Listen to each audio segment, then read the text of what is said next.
Okay. June 9th. 1 Kings 5 1 through 6:38. Now Hiram, king of Tyre, sent servants to Solomon because he heard that he had anointed him king in place of his father, for Hiram always loved David. And Solomon said to Hiram, saying, You know that my father David could not build a house for the name of the Lord his God, because of the wars which he fought against him on every side, until the Lord put his foes under the soles of his feet. But now the Lord my God has given me rest on every side. There is neither adversary nor evil occurrence. And behold, I propose to build a house for the name of the Lord my God, as the Lord spoke to my father David, saying, Your son, whom I will set on your throne, in your place he shall build the house for my name. Now therefore command that they cut down cedars for me from Lebanon, and my servants will be with your servants, and I will pay you wages for your servants according to whatever you say. For you know that there is none among us who has skill to cut timber like the Sidonians. So it was when Hiram heard the words of Solomon that he rejoiced greatly and said, Blessed be the Lord this day, for he has given David a wise son over his great people.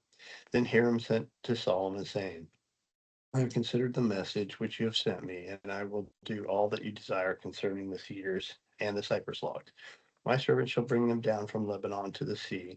I will float them in rafts by sea to the place you indicate to me, and I will have them broken apart there, and you can take them away. And you shall fulfill my desire by giving food for my household. Then Hiram gave Solomon cedar and cypress logs according to all his desire. And Solomon gave Hiram 20 cores of wheat as food for his household and 20 cores of pressed oil. Thus Solomon gave to Hiram year by year. So the Lord gave Solomon wisdom as he promised him, and there was peace between Hiram and Solomon, and the two of them made a treaty together.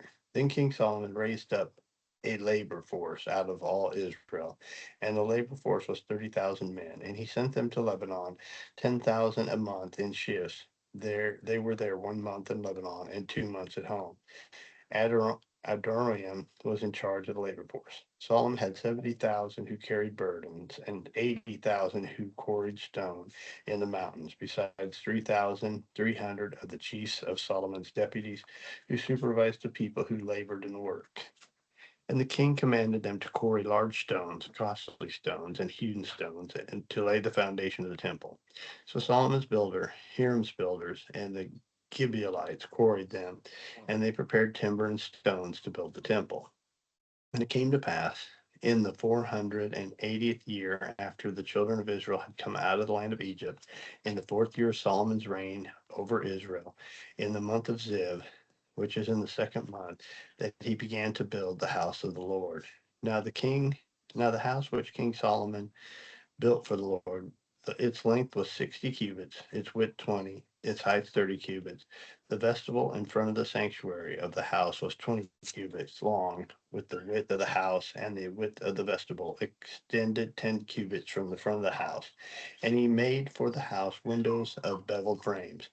Against the wall of the temple, he built chambers all around, against the walls of the temple, all of the sanctuary and the inner sanctuary.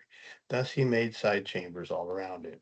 The lowest chamber was 5 cubits wide, the middle was 6 cubits wide, and the third was 7 cubits wide, for he made narrow ledges around the outside of the temple, so to support the beams that would not be fastened into the so that the support beams would not be fastened into the walls of the temple. And the temple, when it was built with stone, finished at the quarry, so that no hammer or chisel or any iron tool was heard in the temple while it was being built. The doorway for the middle story was on the right side of the temple. They went up the stairs to the middle story, and from the middle to the third. So he built the temple and finished it. And he paneled the temple with beams and boards of cedar, and he built side chambers against the entire temple, each 5 cubits high. They were attached to the temple with cedar beams. The word of the Lord came to Solomon, saying, Concerning this temple which you are building, if you walk in my statutes, execute my judgments, keep all my commandments, and walk in them, then I will perform my word with you, which I spoke to your father David, and I will dwell among the children of Israel, and will not forsake my people. So Solomon built the temple and finished it. And he built the inside walls of the temple with cedar boards, from the floor of the temple to the ceiling. He paneled the inside with wood and covered the floor of the temple with planks of cypress. Then he built the 20-cubit room at the rear of the temple from floor to ceiling with cedar boards. He built it inside the inner sanctuary as the most holy place. And in the front of the sanctuary, in front of the temple sanctuary, was 40 cubits long. The inside of the temple was cedar, carved with ornamental buds and open flowers. All was cedar, there was no stone to be seen.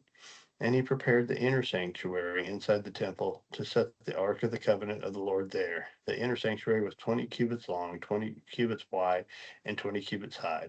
He overlaid it with pure gold and overlaid the altar of cedar. So Solomon overlaid the inside of the temple with pure gold. He stretched gold chains across the front of the inner sanctuary and overlaid it with gold.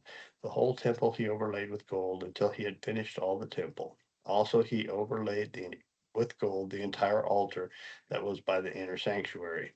Inside the inner sanctuary, he made two cherubim of olive wood, each 10 cubits high. One wing of the cherubim was 5 cubits, the other wing of the cherubim 5 cubits, 10 cubits from the tip of one wing to the tip of the other. And on the other cherubim was 10 cubits. Both cherubim were of the same size and shape.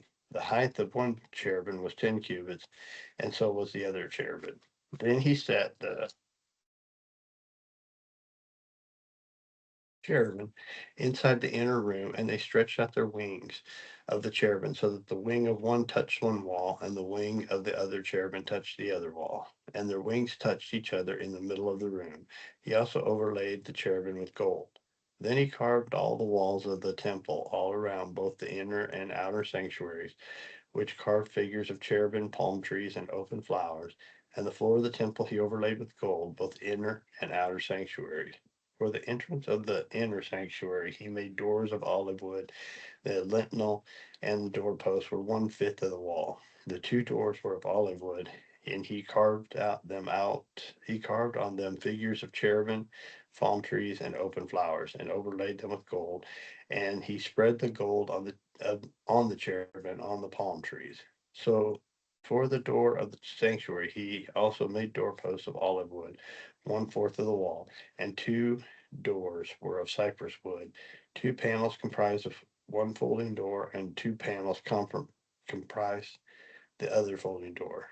Then he carved the cherubim, palm trees, and open flowers on them, and he overlaid them with gold, applied evenly on the carved work. And he built the inner court with 3 rows of hewn stone and a row of cedar beams. In the 4th year, the foundation of the house of the Lord was laid in the mount of Ziv. In the 11th year, the month of Bul, which is in the 8th month, the house was finished in all of its details according to all of its plans. So he was 7 years in building it. Acts 7 1 through 29. Then the high priest said, "Are these things so?" And he, Stephen, said, "Brethren and fathers, listen. The God of glory appeared to our father Abraham when he was in Mesopotamia before he dwelt in Haran. And he said, 'Get out of your country and from your relatives and come to the land which I will show you.' Then he came out of the land of the Chaldeans and went to Haran. And from there, when his father was dead, he moved him to this land which you now dwell.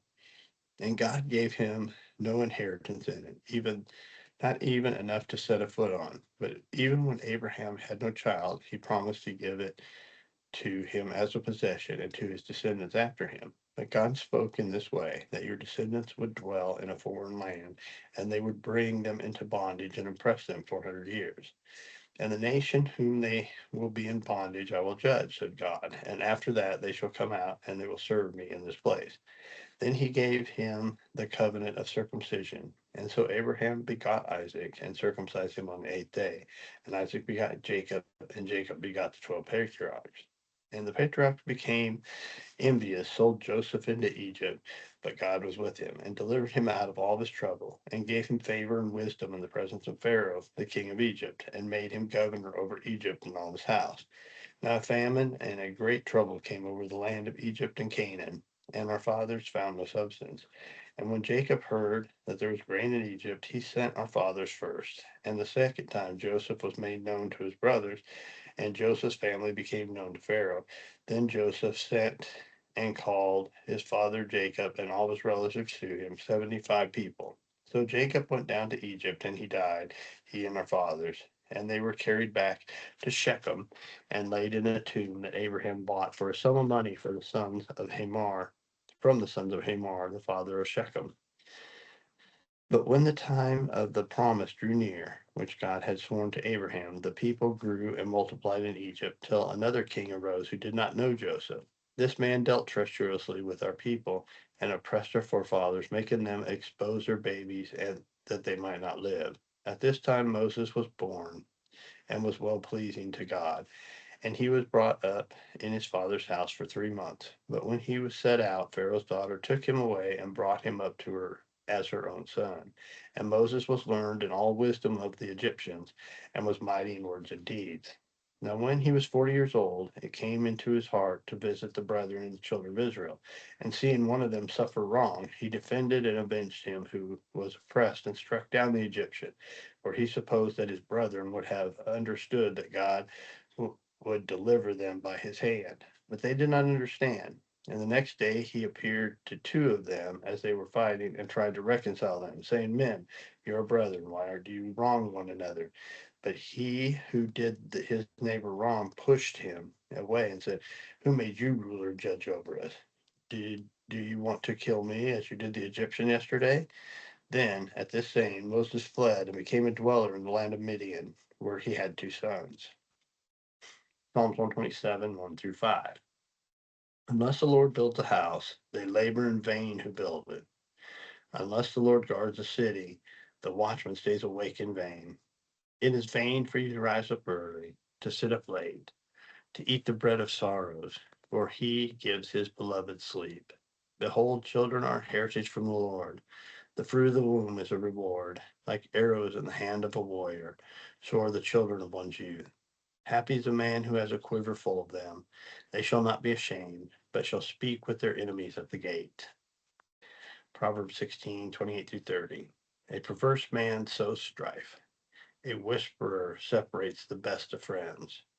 A violent man entices his neighbor and leads him in a way that is not good. He winks his eyes to devise perverse things. He purses his lips and brings about evil. All right. I'll see y'all tomorrow.